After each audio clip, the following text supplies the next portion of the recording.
नमस्कार, active news Mahak में आपका स्वागत है। मैं हूं आपके साथ आरोही। देखते हैं आज की नई ताजा खबरों में क्या है आपके लिए लिखा।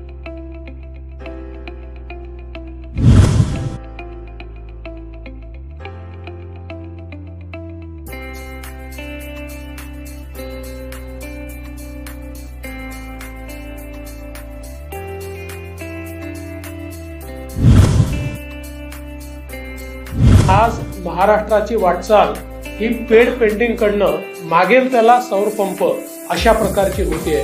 पण या शेतकऱ्यांना आपण विचार केला तर पुढच्या 25 वर्षाकरता या ठिकाणी कुठलंही बिल लागणार नाहीये। पुढच्या काळामध्ये त्यांनी अधिकची वीज तयार केल्यानंतर ती ग्रीड मध्ये कशी टाकता येईल आणि त्यांना त्यातनं उत्पन्न कसं देता येईल, म्हणजे बिल भरणारा हा आता पैसे घेणारा कसा होऊ शकेल, अशी योजना शेतकऱ्यांपर्यंत आणण्याचा प्रयत्न या सरकारच्या माध्यमातून चाललेला आहे।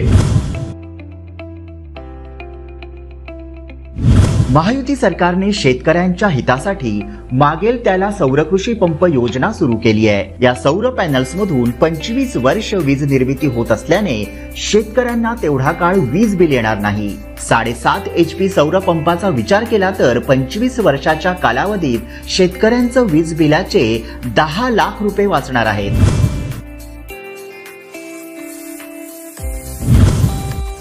सौर कृषी पंपाच्या पॅनल्स मधून निर्माण होणारी अतिरिक्त वीज ग्रिड मधून पाठवून वीज कंपन्यांना विकता येईल। त्यामुळे शेतकऱ्यांना अतिरिक्त उत्पन्न मिळवता येईल। उपमुख्यमंत्री देवेंद्र फडणवीस यांनी आणलेल्या सौर कृषी पंप योजनेमुळे शेतकऱ्यांचं जीवनमान उंचावणार आहे।